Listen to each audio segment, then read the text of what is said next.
তোকে কতবার বলেছি মদ খাওয়া ছেড়ে দিতে, কবে ছাড়বি তুই মদ? ঘরে দুধ আছে, দুধ খেতে পারিস না? আমি গরুর দুধ খাবো না। তাহলে তুই কার দুধ খাবি? মাদা সারা রাতটা আমি প্রতিদিনই মদ খাবো, তাতে তোর বাপের কি? তোর বাপের টাকা দিয়ে মদ খাইছি নাকি? আর তুই মাদার চোদ কবি মানে ঘটনাটা কি? খালি অ্যালার্জি আর অ্যালার্জি। আমি তোর বাবার টাকা দিয়ে মদ খাইছি, তুই আমার কবু মানে মদ খাইছি?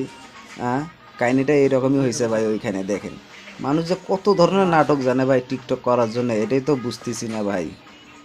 একদম মনে করেন যে কমন সেজই ওদের নাই।